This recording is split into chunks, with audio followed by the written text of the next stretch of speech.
Mijn naam is Jasper Haaslager. Ik heb al meer dan 40 jaar duiven voor mezelf, maar ook samen met mijn vader. Eerst in West-Beemster, daarna in Nuenen, Oost-Brabant. Nu weer terug in West-Beemster, maar dan vanaf de plek waar we nu zitten.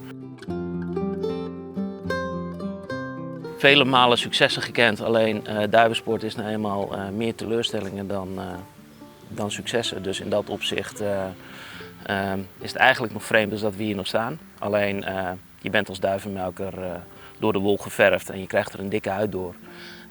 Maar een 8e, wie heeft ze beter, midvond in 2012. Nu de beste duif van Nederland, Vitesse. Ook de 3e asduif dagvond dit jaar. Vele teletext-noteringen tot op heden. Generaal kampioenschappen, eerste prijswinnaars, beste hokprestaties. Staan we nu waar ik nu sta.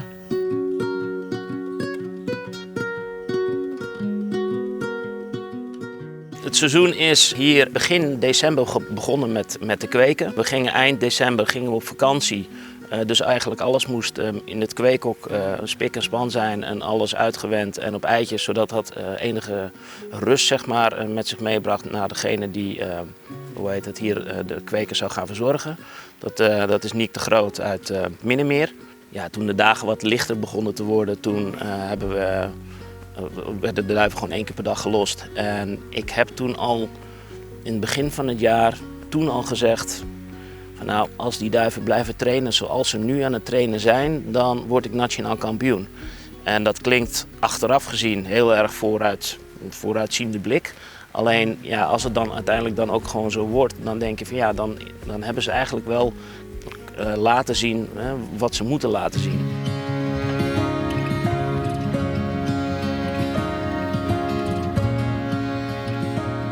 Dit is mijn duivenhok, dit is de gehele vliegaccommodatie. Zoals je ziet staan er meerdere rennen hier zo.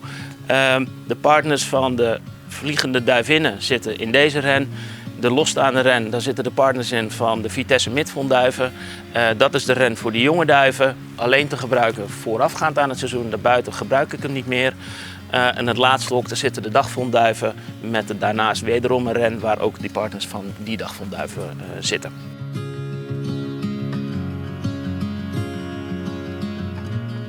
Dit is een jonge duivenhok. Zoals je ziet is het in 2 gedeeld. Ik heb zoveel mogelijk links en rechts gespiegeld neer proberen te zetten. Dat mochten ze van de ene kant naar de andere kant gaan, dat ze eigenlijk weinig tot geen verschil zien. Ja, de duiven kunnen elkaar zien en horen. Ik heb er eigenlijk nooit wat om gegeven. Ik wilde eigenlijk het volume van het hok niet verkleinen. Het luchtvolume weliswaar. En dit is voor mij de manier om op de deur te spelen.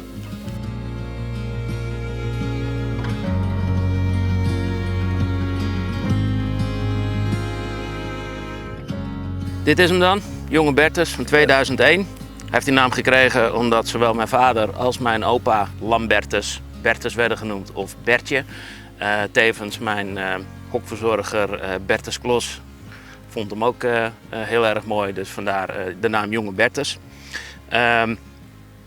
De vader heb ik uit de samenkweek gekweekt samen met Ben Ooms. Zijn beste dagvondduif, de 007, tegen mijn beste kweekster, Vitesse midvondduiven, ook moeder van mijn 28, 975.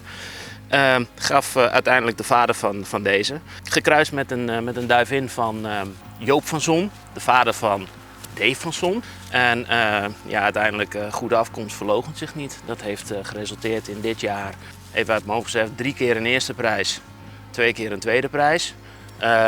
Tevens vloog hij een eerste op een midvondvlucht. Als jonge duif slechts 1 prijs gevlogen, een eerste. Dat was het. De rest van het jaar heeft hij gemist. En hij mocht eigenlijk blijven zitten als jaarling toen hij ervoor zorgde dat hij 6e van de hele afdeling op een midvondvlucht vloog. Waarvan ik dacht van nou, dat heeft eigenlijk nog geen 1 duif hier ooit gepresteerd. Dus nou, toen was zijn plekje eigenlijk verzekerd. En nou vliegt hij dit jaar dus zoals hij gevlogen heeft. Een nieuwe ervaring binnen de duivensport hier op dit hok.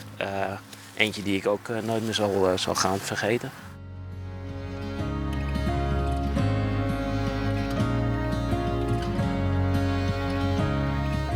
Ik ben er elke dag ben je ermee bezig. Dus op het moment dat het dan daadwerkelijk zo is, dan is het zo van,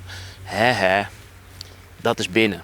En toen wilde ik eigenlijk nog proberen om die duif hoger te krijgen op de Olympiade.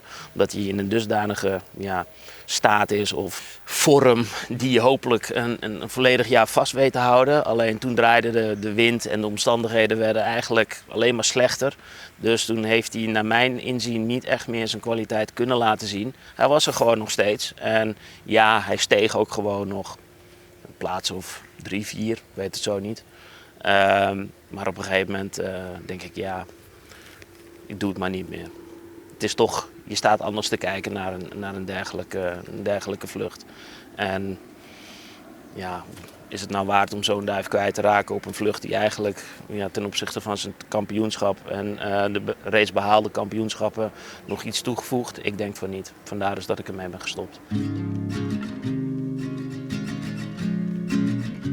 Ik heb de ambitie om bij de beste liefhebbers van Nederland te behoren met betrekking tot de dagvond. Dat is ook iets waar ik in 2024 met oude duiven ga hopen te staan. Op het moment dat ik daaraan denk, dan begint mijn bloed al een beetje te borrelen en sta ik eigenlijk al een beetje te popelen om daarmee te beginnen. Ik verleg het geweer dus van schouder naar het totale programma eigenlijk naar puur en alleen de dagvond. Omdat ik toch vind dus dat een dergelijke vlucht op die kilometers wat meer de kwaliteit van de duif zelf nog meer dan bij de Vitesse Midvond echt boven komt drijven. Verre afstanden, zware omstandigheden en dan meerdere keren zeg maar je snaveltoon in het puntje van de uitslag.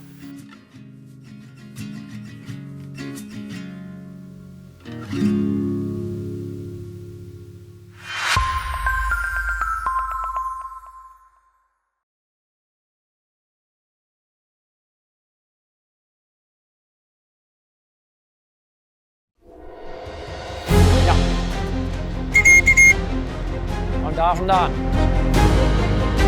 Met die jonge duiven toe begon dan, hè? De eerste jonge duiven. En toen speelde ik geloof ik 2 keer de eerste in de kring. Ja, en toen wist ik al genoeg van, dit zijn de goede duiven.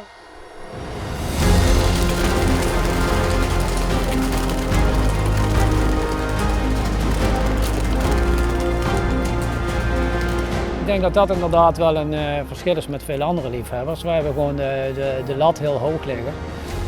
En het gaat met name om kopprijzen natuurlijk.